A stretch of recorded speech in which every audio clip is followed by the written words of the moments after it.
Most states and territories are on track to meet or exceed their 2030 climate targets, but the two jurisdictions with rising emissions still do not have legislated goals for this decade. The Northern Territory and West Australian governments have been keeping their internal modelling on emissions for this decade under wraps. Rhiannon Shine reports. It worries me greatly that we remain so dreadfully far off track. Australia is within striking distance of reaching our point target. We are miles from the goals of the Paris Agreement. Earth's vital signs are failing.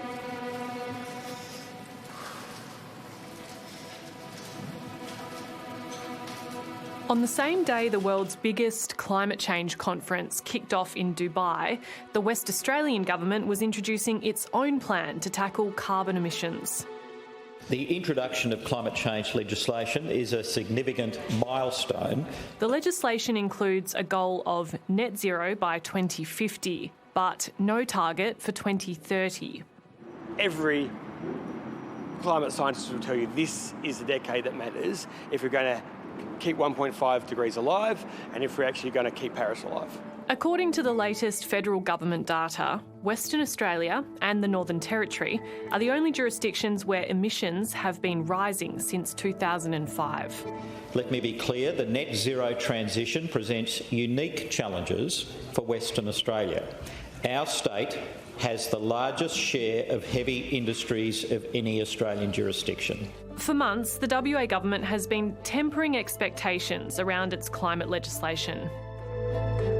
Let there be no doubt, the bar is high for Western Australia. We're not Tasmania. For the last 2 years, the WA government has been working on plans to drive down emissions across the economy. It released them last week in this 40-page document published online. There's nothing in here about what the state's emissions are likely to be at the end of this decade. 730 understands that the government's modelling predicts that in 2030, WA's emissions will be 2% below 2005 levels. Does that mean that we're not on track to meet net zero by 2050? No, it doesn't. I mean, our pathway to net zero is unique. We have a significant number of high-emitting industries, particularly associated with our resources sector.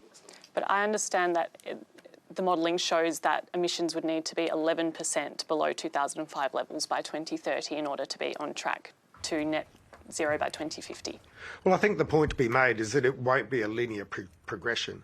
So we need to actually be cognizant of where we are now, the role that we will play to not only decarbonise our own economy, but decarbonise the economies of our region. The federal government has promised to reduce Australia's emissions by 43% by 2030. All jurisdictions, bar two, have targets for 2030. Queensland recently announced it's on track to exceed its 2030 target and set a goal to slash emissions by 75% by 2035. The NT and WA have no whole-of-economy targets for this decade. And like WA, the Northern Territory government has not made its 2030 modelling public. Do you accept that other states are going to have to do some heavier lifting since we're not going to be having a target for 2030?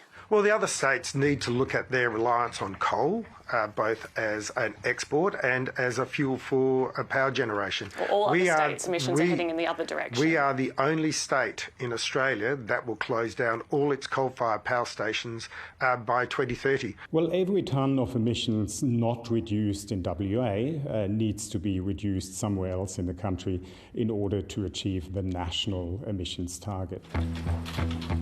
The state government says while Western Australia's resources sector is difficult to decarbonise, it will also be vital in the race to net zero through the production of critical minerals, green steel, hydrogen and liquefied natural gas, a fossil fuel. If not for Western Australia's natural gas, countries such as Japan and South Korea would have no choice but to use more coal. The WA government is banking on carbon capture and storage, or CCS, to help bring its emissions down. And $4.2 million to progress carbon capture utilisation and storage for hard-to-abate activities. The technology is contentious. It works no question. The technology works.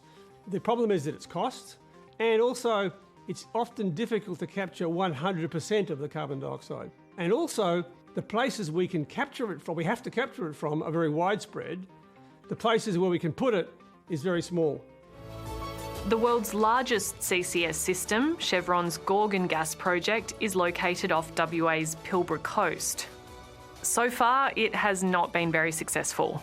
And so that is, to an extent, a cautionary tale about the technological feasibility as well as the economics of carbon capture and storage.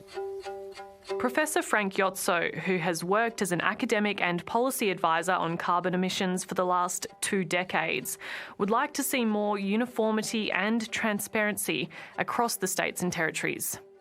It would certainly be useful to have a relatively consistent system of state-based emissions projections, state-based emissions strategies, and ultimately also state-based emissions goals. Coming to a point where all states, for example, have a 2030 target would absolutely be desirable, not just from a public accountability point of view, but also from an industry and investor point of view. And we need that level of transparency so that we can understand how, as a community and as a nation, we're going to cut harmful carbon pollution across the country. The WA government is fundamentally leaving it too long to have a real plan for cutting emissions by not establishing a 2030 emissions reduction target. Will you make the modelling public? We do, and we continue to work on that modelling as we see the opportunities come forward. So when will the modelling be public? Look, we'll continue to make information available to the community so that they can see the work that's been undertaken by the government to not only decarbonise our economy, but to assist the economies of our regional partners to decarbonise as well.